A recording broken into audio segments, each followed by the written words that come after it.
Hello बच्चों, welcome to my YouTube channel Gyan Kosh. So today this is the question paper of class 8 for periodic test 1 2025 and 26। This is a practice question paper. Chapter 1 का है, जो अभी नई book आई है, natural resources and their uses. So ये first chapter का ही एक क्वेश्चन पेपर, प्रैक्टिस पेपर तैयार किया है और उसके थ्रू आप तैयारी कर लें। सो क्वेश्चन पे चलते हैं। पहला क्वेश्चन है मल्टीपल चॉइस क्वेश्चंस। ये क्वेश्चन पेपर वैसे 45 मार्क्स हैं, इसमें 10 क्वेश्चन हमने एमसीक्यू के लिए हैं। So let's see which of the following is a renewable resources. इसमें से कौन सा ऐसा है जो रिन्यूएबल रिसोर्स है, रिन्यू होता रहता है।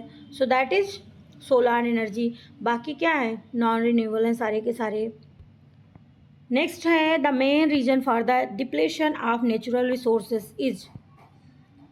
मेन रीजन क्या है नेचुरल रिसोर्सेज के डिप्लेशन का? So over population and over exploitation.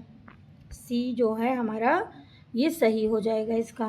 Question number 3 पे चलते हैं। Which of the following is abiotic resources. इसमें से ऐसा कौन है जो बायोटिक है? तो इसमें से एनिमल है वही, बाकी तो सारे मिनरल, सॉयल, रॉक्स ये सब नॉन लिविंग है बायोटिक। नेक्स्ट है the distribution of natural resources on earth is. Natural resources का क्या है, इवन है, इक्वल है, अनइवन है। तो क्या हो जाएगा, अनइवन है। नेक्स्ट क्वेश्चन पे चलते हैं। Which of the following resources can be replaced quickly. तो क्या हो जाएगा, विंड एनर्जी। नेक्स्ट है which of the following is an exhaustible natural resources. 6 में क्या हो जाएगा, विंड एनर्जी। इसका भी विंड एनर्जी ही होगा। नेक्स्ट है which of these is a fossil fuels. इसमें से ऐसा कौन है जो फॉसिल फ्यूल्स है? So petroleum is fossil fuel. Next है which of the following is not a renewable resource. इसमें से ऐसा कौन है जो रिन्यूएबल रिसोर्सेस नहीं है?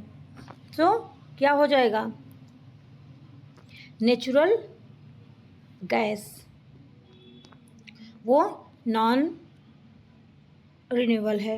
नेक्स्ट है excessive use of fossil fuels causes.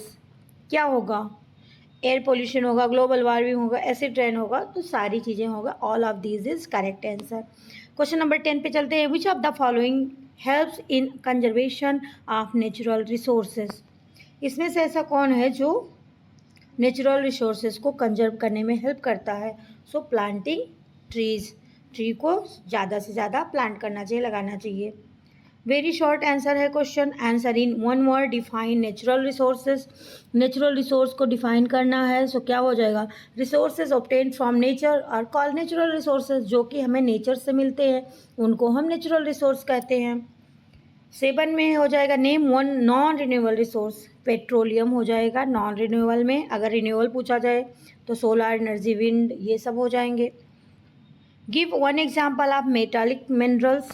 तो इसमें क्या हो जाएगा, आयरन, आयरन हो जाएगा। नेक्स्ट क्वेश्चन पे चलते हैं। Right one method of conserve resource. So one method आपको लिखना है रिसोर्स को कंजर्व करने के लिए। रीयूज कर लो, रिड्यूस कर लो, रिसाइकल कर लो। सो लिख देना है। नेक्स्ट है section C, short answer question है।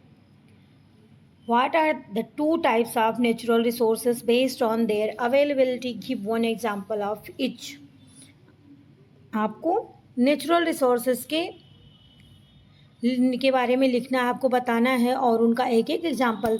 सो नेचुरल रिसोर्सेज में क्या हो जाएगा, renewable and non renewable natural resources में हो जाते हैं। अब रिन्यूएबल का क्या एग्जाम्पल हो जाएगा, सोलर एनर्जी, सनलाइट।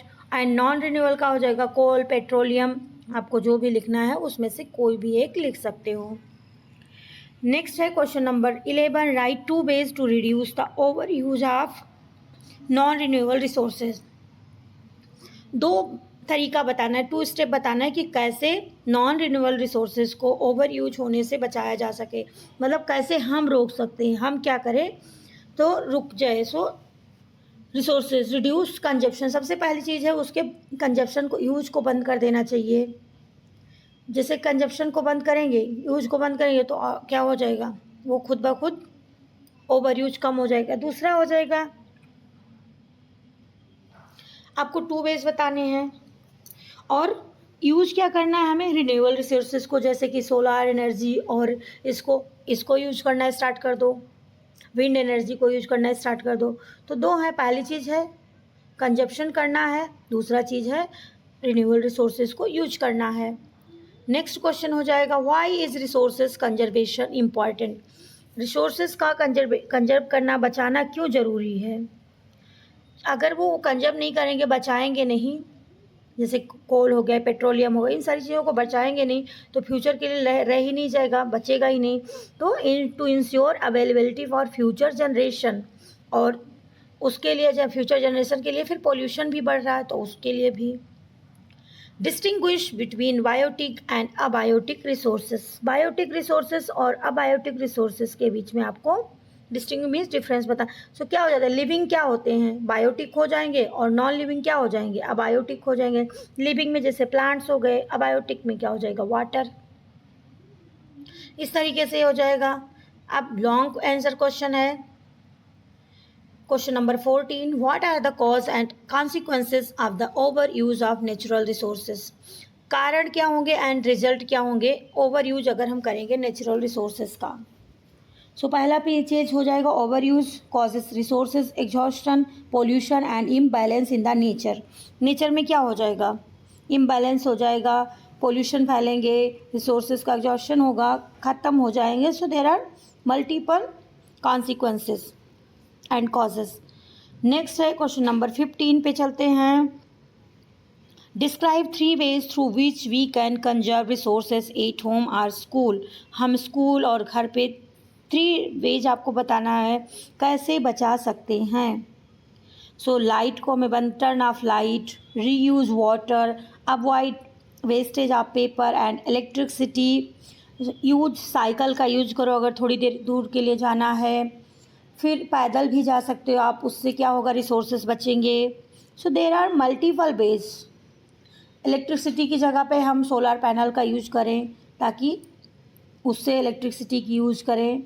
सो ये सारी चीज़ें जब ज़रूरी हो तभी हम घर के एसी, फ़ैन, ये सारी चीज़ें ऑन करें, अदरवाइज़ बंद ही रखें। सो बहुत सारे तरीके हैं, आप उनमें से जो भी आपको सुटेबल लग रहा है, ईजी लग रहा है लिखने में, you can write that. Question number 6, what is sustainable development? How is it related to natural resources? So sustainable development.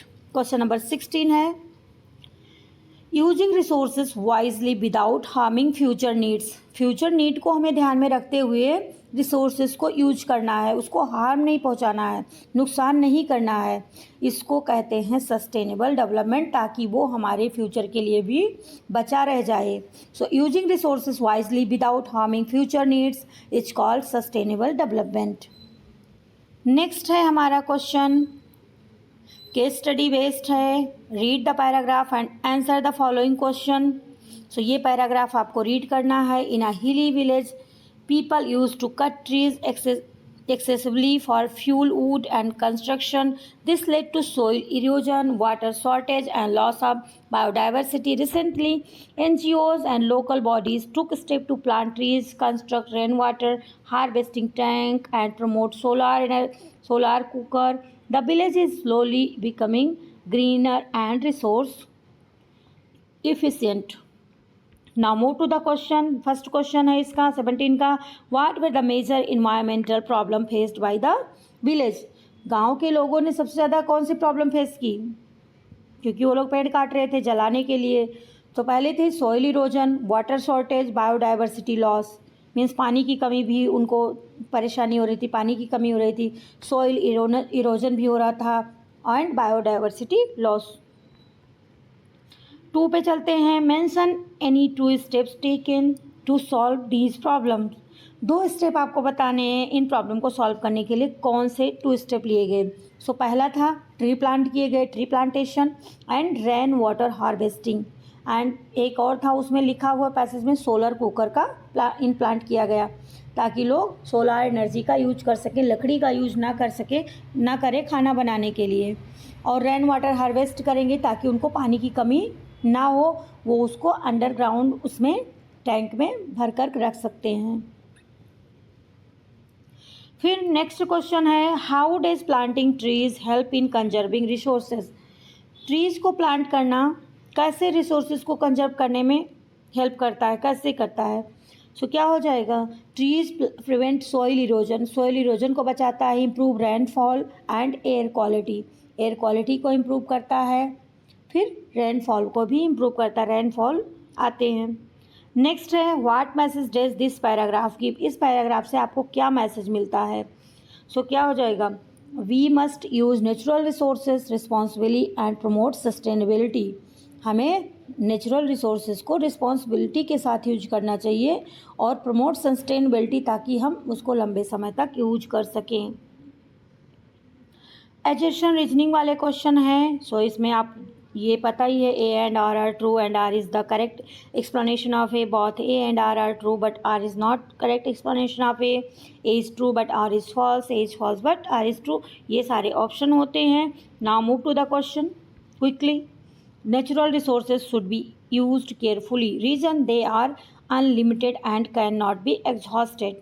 तो क्या हो जाएगा इसमें क्या हो जाएगा, ये पहला वाला तो सही है, natural resources should be used carefully, use कैसे करना चाहिए, केयरफुली यूज करना चाहिए कोई भी रिसोर्स हो। एंड दे आर अनलिमिटेड, क्या वह अनलिमिटेड है, and can not be exhausted, क्या वह अनलिमिटेड है, नहीं, वह अनलिमिटेड नहीं है। तो इसका हो जाएगा A is true but R is false. Next है, conservation of resources essential for future generation, over use of resources lead to their depletion. So इसका क्या हो जाएगा, ये conservation of resources is essential for future generation, correct है। Over use of resources lead to their depletion, ये भी सही है। So A and R true and R is the correct explanation of ये नंबर, इसका ऑप्शन ए सही हो जाएगा। Move to the next question, question number 20 है, petroleum is a renewable resources, ये सही है कि गलत है, गलत है, ये रिन्यूएबल रिसोर्स नहीं है, नॉन रिन्यूएबल रिसोर्स है। इट नेक्स्ट है, it can be formed again quickly, तो इसमें क्या हो जाएगा, इसमें दोनों के दोनों ही गलत हैं, ये जल्दी से फॉर्म भी नहीं होता है। नेक्स्ट क्वेश्चन है 21, using public transport help in saving resources, yes correct. It leads to the use of individual vehicle and fuel consumption, ये भी सही है। तो इसका क्या हो जाएगा, ए हो जाएगा, A and R are true and A is the correct explanation of A. So इसमें दोनों के दोनों सही हो जाएंगे। लेट्स सी आंसर की, अब आप अपने आंसर की को देख लो, आप इससे हेल्प ले सकते हो, बट अगर आप चैप्टर पढ़ रहे हो सो उससे हेल्प लो, वो ज़्यादा बेटर रहेगा। Chapter reading is most important than answer key. So read your chapter carefully and answer. So answer तो इजीली आ जाएंगे अगर आपने चैप्टर को अच्छे से समझकर पढ़ लिया है, तो नो प्रॉब्लम, उस पर कोई प्रॉब्लम ही नहीं होगी। ये केस स्टडी वाला है, 17 का पूरा है, एंड फिर ये एजर्शन और रीजनिंग वाले हो जाएंगे। सो यहाँ पे ही ये क्वेश्चन पेपर ख़त्म हो रहा है। आई होप कि आपको समझ में आएगा और हेल्प, आपके एग्ज़ाम में हेल्प हो जाएगी।